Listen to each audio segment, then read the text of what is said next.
let's get to the details of the stories that we have for you. So Dreams FC, they are in Kumasi. They arrived late afternoon yesterday, and straight away they went into a training session at the Prempeh College. They are going to continue with their preparations later today, and Zamalek are also expected to arrive in town today, but then we'll bring you the schedule of the two teams. But before they arrived in Kumasi, the Ghana Football Association President Keto Kreku offered some words of encouragement to the players and the technical team before they traveled to Kumasi for this second leg tie against Zamalek. And a statement from Dreams FC said that this morning the president of the Ghana Football Association, Keto Kreku, referring to yesterday, and the president of Dreams FC, Gigi Alifo, conveyed their blessings and words of encouragement to the traveling contingent in preparation for the second leg of the CAF Confederations Cup semi-finals against Zamalek in Kumasi.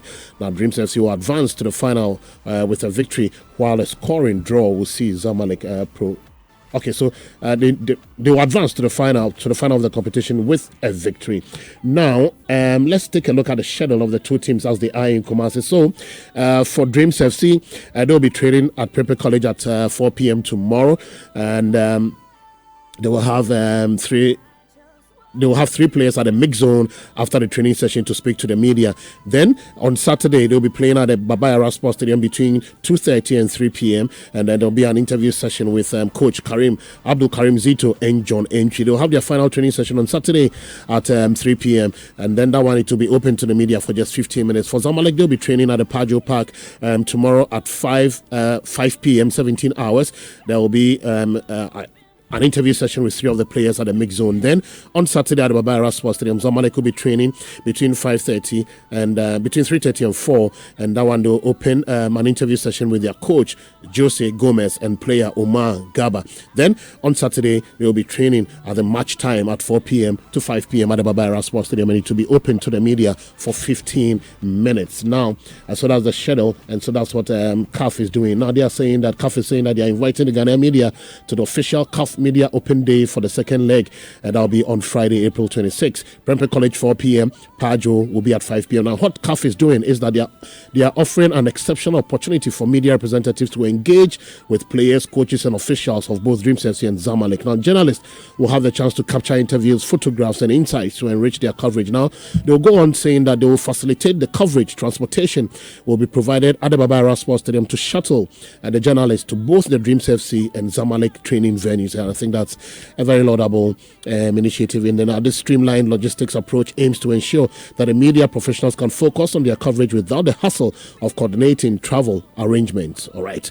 Now, and the list of the officials for the game is also out, and the match will be officiated by Chadian referee Alhaji Aleu Mahmat, and he's just 37 years of age. He'll be assisted on the lines by Elvis Guy Ingwengu from Cameroon. He'll be an assistant 1, and then Adu Heman Desire Ingo from Cote d'Ivoire will be the assistant 2. The fourth referee will be Patrice Maliza from Mauritius. Now, let's hear from the communications director of Dreams FC. He says that, well, the job is just about 30 to 40% done, so they went straight to work after arriving in Kumasi late yesterday afternoon. The team arrived in Kumasi yesterday around 3 p.m. The team checked in their hotel. Everything went well. Everyone is fit. No injuries. Everyone is fit for the game on Sunday. When we came in the next hour or two, the team went to train at Prempeh College. We had a successful training because we don't want to lose any focus on the game. We came here to work, so we don't want to make it look like we've gotten in a draw at our way. So the team is trying to relax or we are in a comfortable lead. No, the job is, we should say we are 40% or 30% done. Because on Sunday it's going to be an open game. Because we know Zamalek in their Confederations Cup, they managed to get some away points. It's going to be a difficult game, even though we know we are playing at home. And the team will also have us going for training today as well. All right, so today the team will be training as well. But Joseph Safo also is calling on Kumasi and Ghana to take advantage of the free gates to come support Dreams FC to make their dreams a reality. With intention to do that, to get the fans and the whole Baba Yara Sports Stadium filled coming Sunday, so that we can cheer the boys to victory. Because I'm sure we all saw videos of the Cairo Stadium where fans were chanting for their players. So that's why we've managed to get a free gate for the center line, the popular stand, and the VIP goes for 20 cedis, VVIP for 50 cedis, so that we'll get a maximum crowd, or we get a crowd we want to cheer us to victories. Then we'll make Ghana football proud and the whole nation proud as well. So, all right. Yes, indeed. We pray that you guys are able to make us all proud. So we'll be there in our numbers to support you on Sunday. Now, let's hear from a striker of the club, John Entry, who says that they have to eschew complacency to make their dream come true against Zamalek on Sunday. I think, first of all, we are not going to be complacent. We went to get a draw there. We know it's going to be difficult here in Ghana also. So like we have always been doing, we are going back to the drawing board to prepare very well and meet them here in Ghana. For now, I will say we are a bit ahead. Going there to get the goalless draw, if you are able to win like 1-0 here, we'll go through.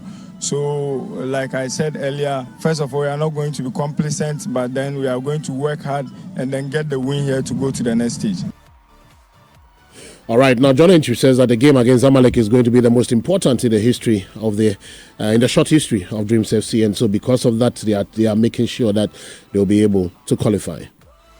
I think it means a lot to us, looking at where we are coming from, a young club, and then playing in African competition and coming to the semi-final, and God willing, we can go to the final. I would say it means a lot to the club. It was through the FA Cup that we are here in Africa, so we are taking that one too very serious. But then first of all, we are going to concentrate on our African game coming Sunday, and then from there we will see what will come out of the FA Cup also. All right, so we have the breakdown of the budget for that the National Sports Authority presented to Dreams FC yesterday. We made it known to you that they presented a budget of 36,070 Ghana cedis. There's a breakdown of it, but because of want of time, we are unable to go through all. But then one that caught my attention was the standby generator, which goes for 35,000 a day. 3,500 a day, so it means that they are going to fuel it for 2 days for 7,000. But my question is that if there is no doomsaw, the lights does not go off, are they going to refund that money to Dreams FC? I think that they will have to deservedly take their money back. But for field preparation, for instance, or for the janitorials, for the washroom, tissue paper, and toilet roll alone, is taking 2,500 Ghana cedis. Cleaning of the compound for 2 days is 5,000 Ghana cedis, 50 million, and then also cleaners allowance for 30 people at 100. Cities also that'll be 3,000, making it 10,500 for just that alone. Now for sanitation, toiletries, air freshener, 3 boxes of 240, it gives you 720 Ghana cities. Parazone, stone, 10 pieces, 100 Ghana. Duster, 30 pieces, 5 at 5 cities, 150. Buying 4 boxes, 360, 1,440. Liquid soap, 10 pieces, 400. Hey, Campo, 50 packs, 1,000, that alone, 3,810. Oh, Dreams, anyway. So it all amounts to 7,000 and, it all amounts to 36,070 that they have to pay the NSA before that game on Sunday. Now, the disciplinary committee of the Ghana Football Association has taken action against Dreams FC goalkeepers coach Sani Mohammed for his post-match comments following their recent 3-2 defeat to Brecum Chelsea. Now, the charge pertains to the post-match commentary on the match officials, which is alleged to constitute a misconduct that brings the game into disrepute. Now to Tamale, and ex-Real Tamale United coach Abdul Mumun has demanded an apology from the club and the club's PRO over the match manipulation allegations against him. And he says that if he does not get the apology, he's going to report the conduct of the club and the public relations officer of the club to the Ghana Football Association to investigate the matter. He says that he did no wrong and he wants his name cleansed from those allegations. All right, so that's it from the local front. But yesterday, Jordan Ayew delivered his 7th assist as Crystal Palace defeated Newcastle by 2-0 at the Selhurst Park. And then also Antoine Semenyo netted the only goal for Bournemouth when they travelled to the Molino to beat Wolverhampton Wanderers in the English Premier League. And in a thrilling display of skill and determination, Russia secured a convincing 3-1 victory over the Black Stars in the UEFA International Tournament. Ghana will next play Serbia and the next group game on Friday. Now let's go foreign. United could be in here. They are. Maguire. And prodded into the top corner by Ben Brereton Diaz. Delivered.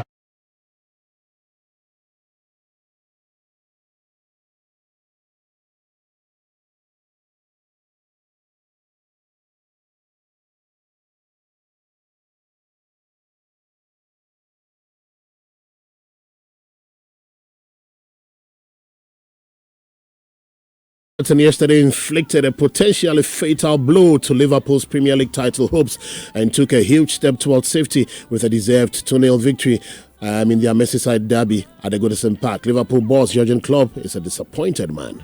I'm obviously very disappointed about a lot of things.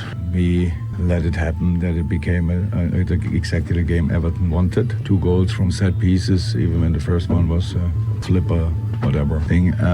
But was after a set piece. There they are really strong. Then we created a lot and didn't score. He looked so shocked at the touchline yesterday. But Liverpool defender Virgil van Dijk has meanwhile questioned the desire of his teammates to win the title. Very disappointed in so many ways, and I think everyone has to look in the mirror and look at their own performance. If they really give everything and do they really want to win the league? And obviously we're fighting and we have still games after the night, but we play like we did overall in the game like today, and then we have no chance to win the title. Now, in a related development, former Liverpool defender Jamie Carragher has lashed out at the players and opined that their title hopes are over. And I just think Liverpool, the way they started the game was really naive. Paul giving silly fouls away, taking too long on the ball and letting the crowd get into the game. But then they got into the game and started making passes, started creating chances before half-time. Now, the chance Núñez misses before half-time, that's unforgivable at this level. He's been so far off, and then as soon as it went 2-0, there was no way it didn't feel like Liverpool were going to get back into the game, and then they did run out of ideas. But if you ask me, I'll tell you that they are still in the race for the title. Anything at all can happen in football. So let's wait and see what's going to happen in the next matches. Now, elsewhere, Manchester United captain Bruno Fernandes led from the front to ensure another chaotic performance eventually ended in victory against relegation-threatened Sheffield United at Old Trafford. Here is Man United boss Erik ten Hag after the game. We made ourselves very hard by 2 giveaways, and then you have to show resilience, and that is what we did. But don't make it yourself so difficult. First goal always most important, and now you have to return from a losing position.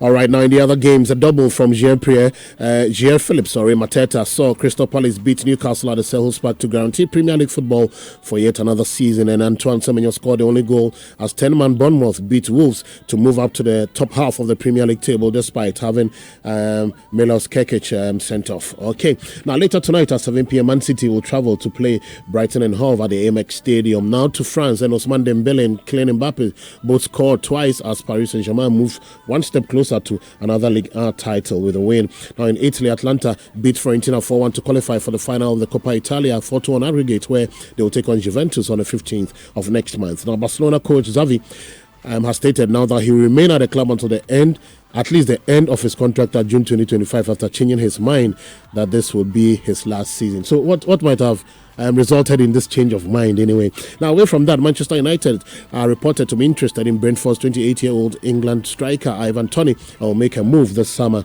And meanwhile, Newcastle United are leading the race to sign Sporting Lisbon's 20-year-old Ivory Coast defender Ousmane Diamonde, who has a release clause of €80 million. Napoli's Nigeria striker Victor Osimhen is close to joining Paris Saint-Germain, although Chelsea are also interested. Italian outlets are reporting. And finally, according to L'Equipe, Arsenal have been linked with a move to Real Madrid's France defender Ferland Mendy, while Liverpool, Manchester United and Newcastle are also interested. All right, so that'll be it for sports here this one. Don't forget that on Saturday we are walking Love FM in Shore FM at Telecel. Yes, fitness walk is happening on Saturday. We are starting and ending at the Kumasi City Mall. A big thank you to FBAC.